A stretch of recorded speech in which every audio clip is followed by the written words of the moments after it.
पंजाब के मोहाली में एक नया गांव है और इसी नए गांव में एक परवेंद्र नाम का व्यक्ति अपनी पत्नी सपना के साथ रहता है। और जो परवेंद्र है वह आर्मी में जो है कांस्टेबल के पद पर तैनात है। साथ ही जो सपना है वह चंडीगढ़ पुलिस में कांस्टेबल के पद पर तैनात है। मतलब कि दोनों ही जो है पति पत्नी सरकारी नौकरी करते हैं और काफी अच्छा जीवन व्यतीत कर रहे होते हैं। साथ ही इन दोनों की एक 8 साल की बेटी भी होती है और इन दोनों की ये जो छोटी फैमिली होती है यह काफी ज्यादा खुश भी होती है और अच्छा जीवन व्यतीत कर रही होती है। लेकिन ये जो परवेंद्र होता है यह 11 मार्च को अपनी पत्नी सपना के भाई जिसका नाम गौरव होता है उसके पास कॉल करता है और उसे बताता है कि तुम्हारी बहन जो सपना है वह 11 मार्च को अपनी ड्यूटी पर जाने वाली थी, लेकिन जब मैंने उसको अब कॉल किया है तो ना तो वह मेरा फोन उस लग रहा है, साथ ही वह अपनी ड्यूटी पर भी नहीं पहुंची है। तो तुम एक बार पता करने की कोशिश करो कि तुम्हारी बहन सपना कहां पर है। तो यहाँ पर जो सपना का भाई गौरव होता है वह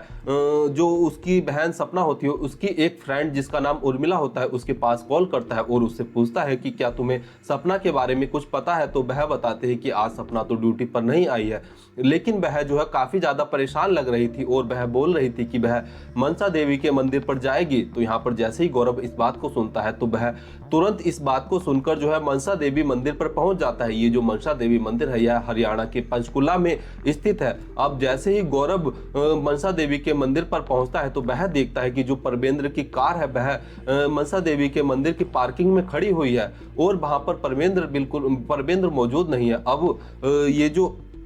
अब ये जो सपना का भाई गौरव होता है जैसे ही परवेंद्र की कार के पास जाकर देखता है तो वह देखता है कि पीछे की सीट पर जो है कंबल से कुछ ढका हुआ है। अब गौरव जो होता है इस बात की सूचना पुलिस को देता है। पुलिस भी मौके पर पहुंचती है और पुलिस के सामने ही जब इस कार का दरवाजा तोड़कर जब इसको खोला जाता है तो और जब उस पीछे की सीट से कपड़ा हटाया जाता है तो वह देखता है कि उसकी जो बहन सपना है वह मृत पड़ी हुई है और उसके सिर से काफी ज्यादा खून भी बह रहा है। अब पुलिस वाले जो है सपना की डेड बॉडी को अपने कब्जे में लेते हैं। साथ ही जो गौरव होता है वह पुलिस वालों को बताता है कि मेरी बहन सपना की हत्या के पीछे जो मेरे बहनोई है जिनका नाम परवेंद्र है उन्होंने ही मेरी बहन की हत्या की है। अब पुलिस वाले जो होते हैं वह गौरव की तहरीर तो अपने पास दर्ज कर लेते हैं, लेकिन सपना के भाई के आधार पर जो है वह परवेंद्र को अरेस्ट नहीं कर सकते थे। इसके बाद पुलिस वाले जब परवेंद्र से पूछताछ करते हैं और परवेंद्र के घर पर जाकर देखते हैं तो यहाँ पर पुलिस वाले देखते हैं कि परवेंद्र के घर पर सीसीटीवी कैमरा लगा हुआ है, साथ ही पड़ोसी के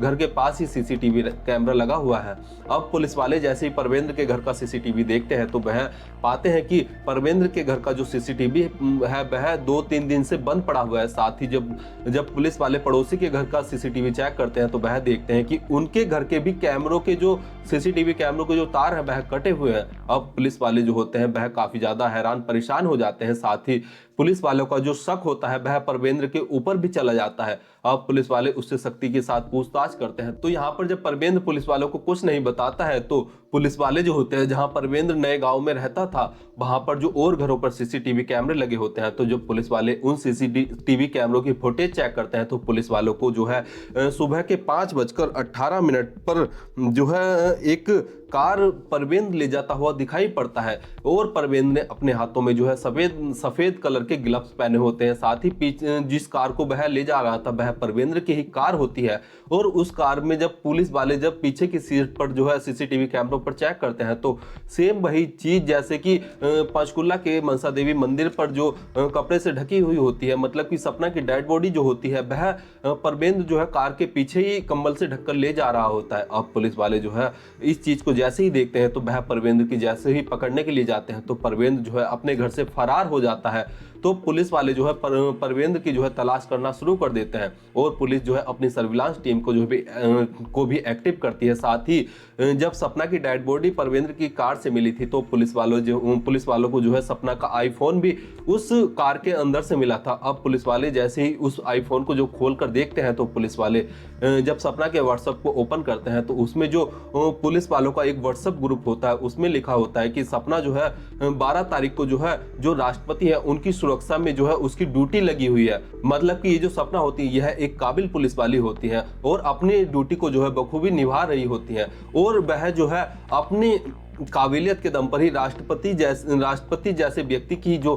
भारत के प्रथम व्यक्ति होते हैं उनकी सुरक्षा में लगी हुई होती है। साथ ही पुलिस वाले अपनी टैक्टिकल टीम और सर्विलांस टीम को जब एक्टिव करते हैं तो ये जो परवेंद्र नाम का व्यक्ति होता है यह पुलिस द्वारा पकड़ा जाता है। और इसके बाद पुलिस वाले जब परवेंद्र से पूछताछ करते हैं तो परवेंद्र जो है फिर भी अपना गुनाह जो है कबूल करने के लिए तैयार नहीं होता है। साथ ही पुलिस वाले जब सपना के घर वालों से बात करते हैं तो सपना के घर वाले बताते हैं कि ये जो परवेंद्र नाम का व्यक्ति है जो हमारी बेटी का पति है, यह जो है नशे का आदी है, यह जुए का आदी है और यह जो है काफी ज्यादा नशा करता है, जिसके कारण ये जो है अपने पत्नी सपना के साथ जो हमारी बेटी है उसके साथ भी जो है काफी ज्यादा मारपीट करता था और उससे जो है आए दिन जो है लड़ाई झगड़ा चलता रहता था। और कई बार तो हमने जो है इन दोनों की सुलह कराई थी। और ये जो दोनों थे ये जो परवेंद्र था यह अपनी जो इसकी सैलरी आती थी उसे भी यह जुए में उड़ा देता था, नशे में उड़ा देता था। साथ ही जो सपना की सैलरी आती थी उसे भी जो ये जुए में उड़ा देता था और नशे में उड़ा देता था, जिसके कारण इसके जुए की जो लत थी यह जो है काफी ज्यादा बढ़ने लगी थी और इस पर जो है काफी ज्यादा कर्जा हो गया था और यह अपने घर को जो है बेचना चाहता था। लेकिन हमारी बेटी जो सपना थी उसने घर को बेचने से बिल्कुल मना कर दिया था, क्योंकि अगर वह अपने इस घर को बेच देता तो जो सपना थी और जो उसकी बेटी थी वह कहां पर रहते। और जब इसके बाद पुलिस वाले जैसे ही सपना के घर वालों की यह बात सुनते हैं तो पुलिस वाले जो है परवेंद्र से जब सख्ती के साथ पूछताछ करते हैं तो परवेंद्र जो है टूट जाता है और वह अपना गुनाह कबूल कर लेता है। इसके बाद पुलिस वाले जब परवेंद्र से पूछते हैं कि आखिर तुमने किस प्रकार से सपना की हत्या की है, तो यहाँ पर जो परवेंद्र होता है वह बताता है कि जब हमने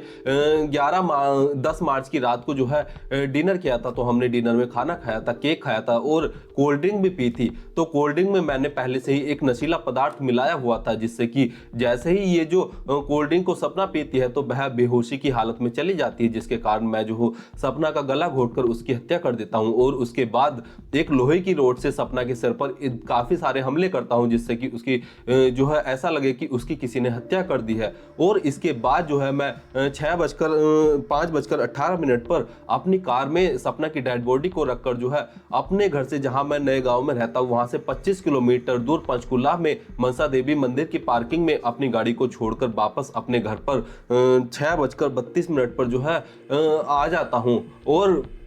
इसके बाद जो है मैं घर आकर अपना 6:42 पर फोन ऑन करता हूं और इसके बाद मैं जो हूं फिर से पंचकुला जो है जाता हूं और वहां पर घूमने लगता हूं और सोचता हूं कि कोई इस गाड़ी को देख ले और इस गाड़ी के अंदर देख ले कि इसमें कोई मृत पड़ा हुआ है और फिर मैं वहां से भागकर अपने घर पर आ जाऊं। लेकिन जब कोई भी मेरी गाड़ी के ऊपर किसी भी व्यक्ति का ध्यान नहीं जाता है तो मैं जो हूं इस बात के लिए जो है अपने जो सपना का भाई गौरव होता है उसके पास कॉल करता हूं और उसे ऐसा दिखाने की कोशिश करता हूं कि सपना जो है कहीं पर गायब हो गई है और वह उससे बताकर नहीं गई है और जब वह मिले तो उसकी हत्या किसी और ने की है। तो यहाँ पर जब पुलिस वाले इस परवेंद्र नाम के व्यक्ति की यह बात सुनते हैं तो पुलिस वाले भी हक्के बक्के रह जाते हैं और सोचने पर मजबूर हो जाते हैं कि जब एक व्यक्ति सरकारी जॉब करता है और उसकी अच्छी खासी सैलरी भी है और अच्छी फैमिली भी है और खूबसूरत पत्नी भी है तो फिर वह अपनी पत्नी की हत्या जो है क्यों कर सकता है। दोस्तों इस तरह की घटनाएं जो है अक्सर देखने को मिलती है कि जिसमें एक पति अपनी पत्नी को जो है मौत के घाट उतार देता है और खुद को जो है निर्दोष साबित करने की कोशिश पर लगा रहता है। साथ ही पुलिस वाले जब परवेंद्र से पूछते हैं कि क्या तुम इस हत्या करने के बाद जो है बचने वाले थे, तो यहाँ पर परवेंद्र बताता है कि मैं इस हत्या की प्लानिंग जो है बहुत समय पहले से ही कर रहा था और मैंने 2 दिन पहले ही अपने घर के सीसीटीवी कैमरे भी बंद कर दिए थे। साथ ही मैंने अपने जो पड़ोसी थे उनके कैमरों के भी तार काट दिए थे जिससे कि मैं पकड़ा न जाऊं। साथ ही मेरा प्लान था कि जब सपना की हत्या हो जाएगी तो मैं अपना घर बेचकर जो है यहाँ से नेपाल भाग जाऊंगा और फिर कभी वापस लौट कर नहीं आऊंगा। लेकिन फिर भी पुलिस जो है अपनी टैक्टिकल और सर्विलांस के दम पर जो है इस परवेंद्र नाम के व्यक्ति को जो है गिरफ्तार कर लेती है। फिलहाल पुलिस जो है इस पूरे मामले की जो है गहनता से तहकीकात कर रही है कि आप परवेंद्र के साथ इस सपना की जो मौत हुई है इसमें जो है किसी और व्यक्ति ने भी साथ दिया है या फिर परवेंद्र ने अकेले ही इस मामले को जो है अंजाम दिया है। दोस्तों इस पूरे घटनाक्रम को सुनाने का उद्देश्य किसी की भावनाओं को ठेस पहुंचाना या दुख पहुंचाना नहीं है, बल्कि जागरूक करना है, सचेत करना है। धन्यवाद।